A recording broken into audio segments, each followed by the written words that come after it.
Jesus and the disciples were walking through grain fields on the Sabbath, and the disciples were hungry. They were eating the grain, but the Pharisees rebuked them for what they were doing. But Jesus showed that the Sabbath was made for man, and that they were hungry, and even David ate of the shewbread from the temple. So let's read it from Matthew chapter 12, beginning at verse 1. At that time, Jesus went through the grain fields on the Sabbath, and his disciples were hungry. And they began to pluck the heads of grain and to eat it. Here we are in a beautiful grain field. How beautiful it is at this time, just before Passover, and the barley is getting ripe. And when the Pharisees saw it, they said to him, "Look, your disciples are doing what is not lawful to do on the Sabbath." But he said to them, "Have you not read what David did when he was hungry, he and those who were with him, how he entered into the house of God and ate the shewbread, which was not lawful for him to eat, nor for those who were with him, but only for the priests? Or have you not read in the law that on the Sabbath the priests in the temple profane the Sabbath and are blameless? Yet I say to you that in this place there is one greater than the temple.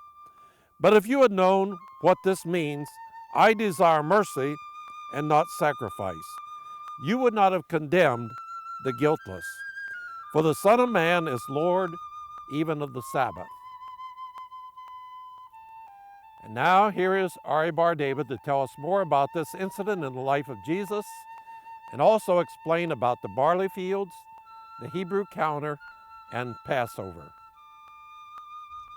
I don't know if God created something more beautiful than these fields of barley.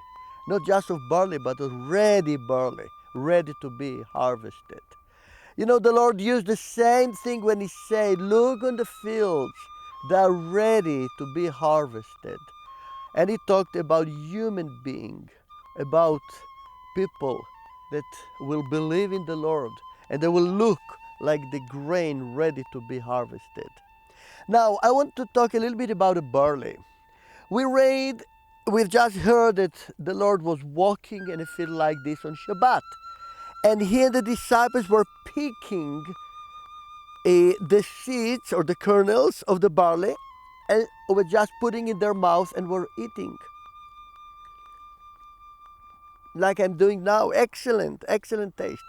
Now, this is ready to be harvested during the feast of Passover. And we are just now 1 week before the feast. So next week we celebrate the feast of Passover, and immediately after this they are going to cut the first and to bring them to the temple.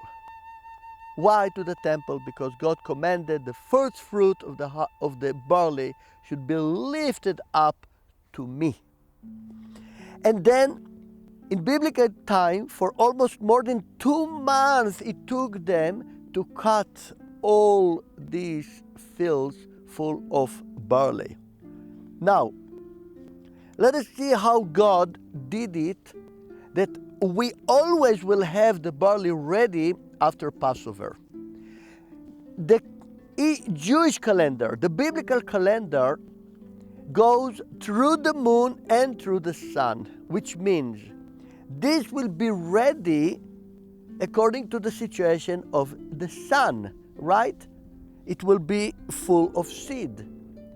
That's why all our feasts are agriculture feasts that going concerning or in balance with the sun. But look, the system was like this, that the high priest, when the fields were almost ready like this, the high priest went down in Jerusalem, from the temple to a valley that they sowed it, they were putting seed of barley. He went down, he took the seeds, the kernel, he was putting it in his teeth. Everyone watched his face. Now, if it was sweet and green, he told the people, next full moon, we celebrate the Passover. Which means take horses and go. Spread this all over to Babylon and to Alexandria. That when the moon will be full, next time, then we celebrate the Passover. Now, you know, the Jewish calendar doesn't have 12 months, but 13 months. Every third year, we have the 12th month repeated 2 times. The 12th month is the last month before the Feast of Passover, because the Feast of Passover started on the first month, and this is Nisan. The last month, the 12th, is Adar. So we celebrate Adar A, Adar B, and then regular year, and then Adar A, Adar B, and so on. How we got this Adar B? The high priest went down in this time, and on the 12th month, and he took this and tasted, and it was not sweet. So what he said, we have to have another month, and that's why they call it Adar B. And then after they made this month again, he went down to the field, he tasted this, it was green, it was sweet, and he said, next full moon we celebrate the Passover. So again, God did it such a way that even Jewish people that were living far away from the land of Israel, in the north, Finland, Lapland, whenever they are sitting around the table, they had the bread, they had the wine, they had the candle. When they looked about the bread, they remembered the bread in Israel. When they looked around the wine, they remembered the wine, the vines of the land of Israel. When they looked at the candle, they remembered the oil of the olive trees in the land of Israel. So even in the snow of Lapland, that can be during April, the heart was in the land of Israel. And this way God connected the land of Israel, the people of Israel, and of course the law that he gave us in this, together in one thing. So look again how beautifully everything is connected one to the other.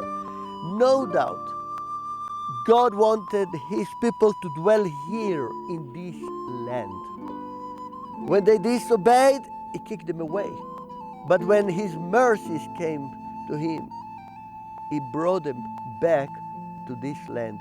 We are now back to our land. And my prayer that we will celebrate many, many seasons like this Passover.